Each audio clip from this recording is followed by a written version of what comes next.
बोला बाई, ना कचरता सांगा, हात रोखा कोणाचा आहे?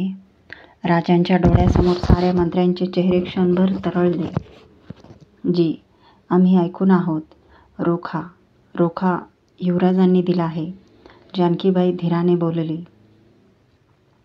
बाई, दातांखाली जीभ सापडावी तसा महाराजांचा आवाज कातरला. नाकपाळी फुलून उठली. क्षणापूर्वी निराजीपंतांच्या तब्येतीची आच लागल्याने मायेची चिंता व्यक्त करणाऱ्या छत्रपतींचे अंग राजसंतापाने सौम्य थरथरू लागले.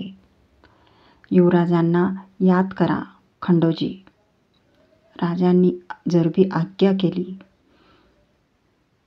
चरकलेला खंडोजी लपकन कमरेत झुकला. मोजऱ्याच्या हातावरच त्याने महाराजांचे शब्द झेलले. जी, चटक्या पावलाने तो बाहेर पडला.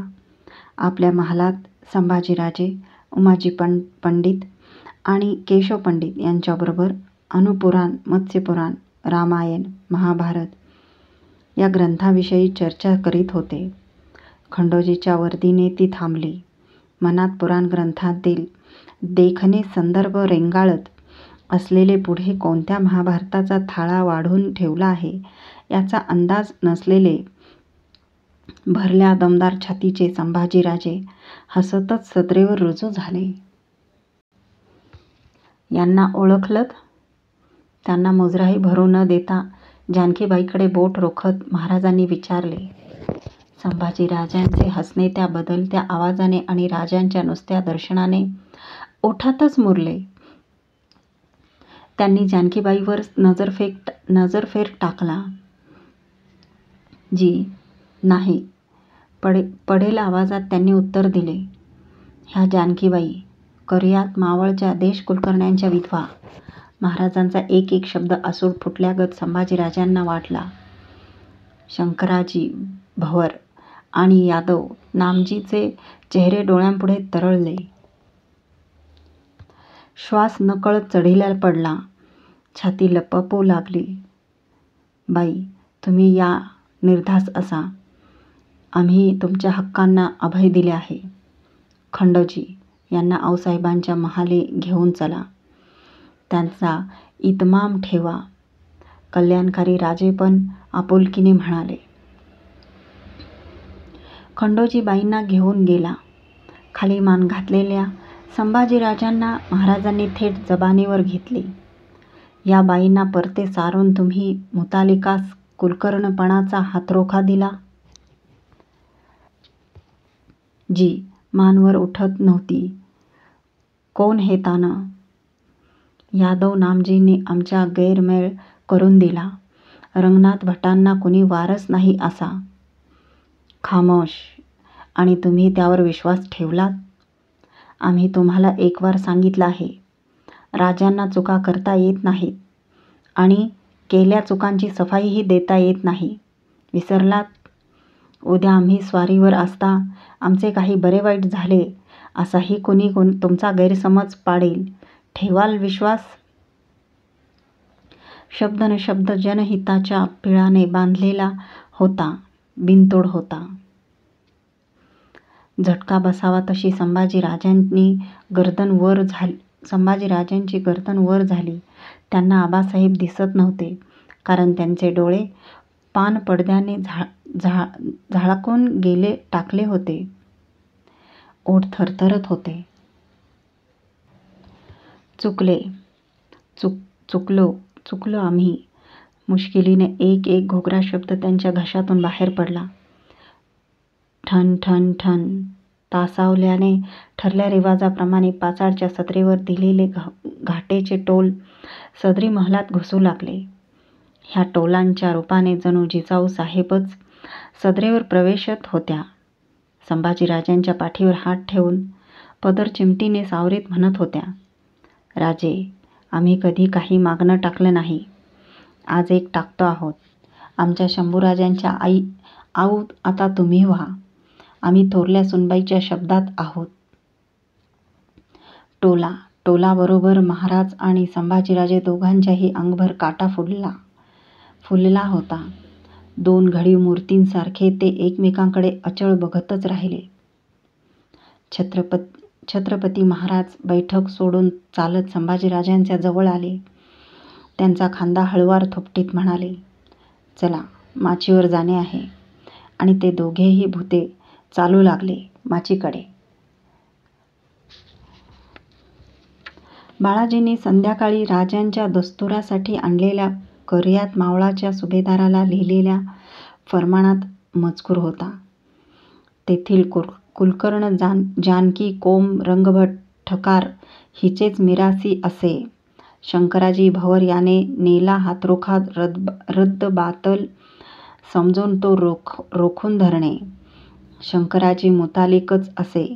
त्याचकडून बाईस कोणेविषयी दपडशाव नव होय तसे करणे. त्या फर्मानाची एक प्रत घेऊन जानकीबाई नगारखान्याच्या जरीपटक्याकडे समाधानाने बघत रायगड उतरू लागली. न्यायाधीश निराजी पंतांनी आपला देह ठेवला होता. त्यांच्या सेवेची कदर राखीव म्हणून महाराजांनी भरल्या दरबाराच्या साक्षीने त्यांचे चिरंजीव प्रल्हाद निराजी यांना मानवस्त्रांसह न्यायाधीशपद दिले. प्रल्हाद पंत उमरीचे आणि तसेच उमदे होते, तरतरीत होते. मंत्रीगणातील ते सर्वात तरुण मंत्री होते. दरबारी कामकाज आटोपताच एकदा राजांनी जमल्या अष्टप्रधानांना प्रस्ताव टाकला. जैसी आमची जाहली तैसी युवराजांची मुंज होणे अगत्य आहे.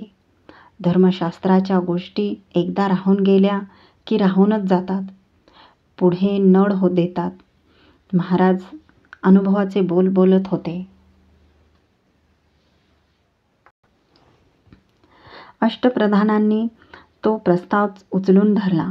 महाराजांनी अनंत भट्ट आणि प्रभाकर भट्ट यांना मुहूर्त शोधनाचे काम जोडून दिले. गडावर संभाजी राजांच्या मुंजीचे वारे खेळू लागले. जाणत्यांना कळून चुकले की दरबारात महाराजांच्या पायरीशी बैठक घेणारे युवराज उद्या महाराजांच्या पश्चात 32 मणी सिंहासनावर बसणार. खुद्द महाराजांनी हे आता निर्विवाद स्वीकारले होते. पुढे राज्याभिषेकात युवराजांना अडचण येऊ नये म्हणूनच महाराजांनी हा मौजी बंधनाचा निर्णय घेतला होता. तो ऐकताना दरबारी पडदेबंद राणीवशात बसलेल्या सोयराबाई मात्र तडक उठून आपल्या महालाकडे निघून गेल्या होत्या. हे दरबारात बाहेर कोणालाच कळले नव्हते. विचारांवर विचार पाठीशी लागलेल्या सोयराबाई मनचा बेत महाराजांच्या कानी कसा घालावा या पेचात होत्या. एकदा त्यांना वाटले अण्णाजींना बोलावून घ्यावं, पण अशा कामी अण्णाजी कुचकामी ठरतात याचा अनुभव त्यांनी घेतला होता. म्हणून खूप विचारांती त्यांनी मनोमन निर्णय घेतला, आम्हीच जे वाटते ते जातीने स्वारींच्या कानी घालू. मुंजविधीची निमंत्रणे रवाना केलेले महाराज नेहमीप्रमाणे सोयराबाईच्या महाली आले.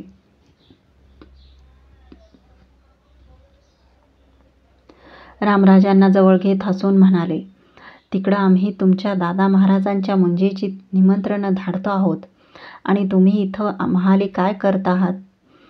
अनायासे निघालेला विषय पकडून सोयराबाई हसत महाराजांना म्हणाल्या, आम्हा स्वारीचं कोडं काही उकलत नाही. एकच बाब 2 वेळा कशाला करायची ती. काहीच न कळलेल्या महाराजांच्या कपाळीचे गंधपट्टे वर चढले. अभिषेक ते 2 वेळा झाले. स्वारी आता मुंजीही 2 वेळा करणारच दिसतंय.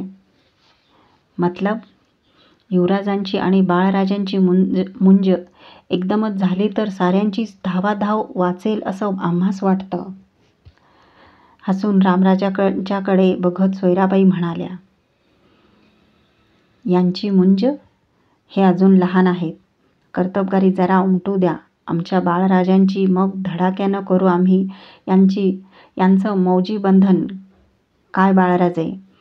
हसून रामराजांची पाठ मायेने थोपटीत महाराज म्हणाले. ते ऐकताना राणीसाहेबांचा नाकशेंडा लालावून आलाय हे काही महाराजांच्या ध्यानी आले नाही. पण कोंडी असह्य झालेल्या सोयराबाईची वाफ मुखावाटे फुंफाटत बाहेर पडली. कुलकर्णी तिसऱ्यालाच सुपूर्द करणारे आपले युवराज आहेत खरे कर्तबगार. खामोश. महाराजांच्या जरबेने रामराजे दचकले.